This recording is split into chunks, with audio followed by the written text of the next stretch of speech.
غوث پاک صرف کرامتیں سنتے ہیں نا، ٹھوکر سے مردے زندہ ہونا یقیناً وہ ان کا مقام ہے، لیکن اس مقام تک پہنچنے سے پہلے جو مشقتیں آپ نے اٹھائی ہیں وہ بھی تو بیان ہونا چاہیے. کیا کہنا صحیح ہے. وہ مسائل جو آپ نے برداشت کیے ہیں وہ بھی بیان ہونے چاہیے. فرماتے ہیں کہ میں بھوکا ایسے آیا کہ میرا پیٹ سے لگ رہا تھا، اتنی بھوک تھی.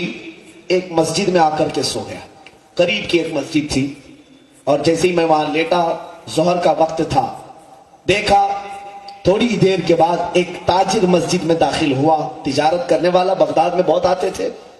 وہ آیا اور اندر آ کر کے وہ نماز سے فارغ ہو کر کے اپنے ہاتھ میں کچھ تھیلی ولی تھی، کھولا تو اس میں گرم گرم کباب، اس کی خوشبو پھیل گئی، اور وہ کباب دسترخوان پر بچھا کر کھانے کے لیے بیٹھا.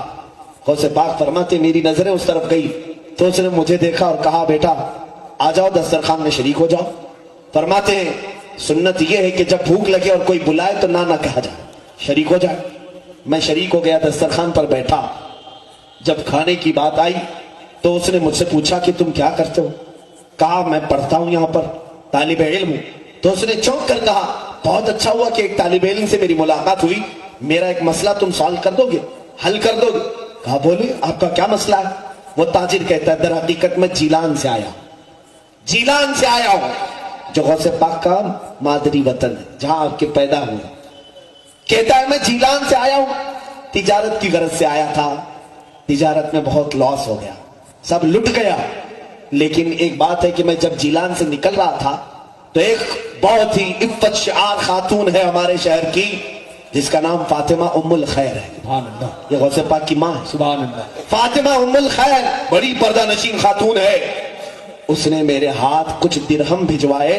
اس نے یہ کہا کہ میرا بیٹا عبد القادر بغداد میں پڑھ رہا ہے، اس تک یہ پہنچا دو.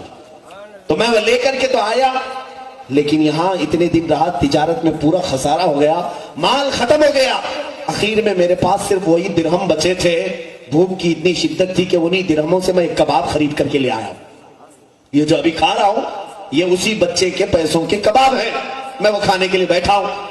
تم مجھے یہ مسئلہ بتاؤ، کیا میرا یہ کباب کھانا ابھی جائز ہے؟ غوث پاک نے فرمایا ہاں جائز ہے، کباب کھانا آپ کے لیے جائز ہے. کھا لیے. پورا کباب کھانے کے بعد اس نے پوچھا یہ مسئلہ مجھے بتاؤ کہ آپ نے کہاں پڑھا ہے؟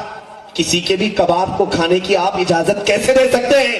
غوث پاک نے فرمایا جس عبد القادر کو تم ڈھونڈ رہے ہو وہ عبد القادر میں. اللہ اکبر. اللہ. وہ شرمندہ ہو گیا. کہا کہ پہلے بتائے ہوتے ہیں تو میں سارے کباب تمہارے حوالے کر دیتا، اس کے تم ہی مالک تھے.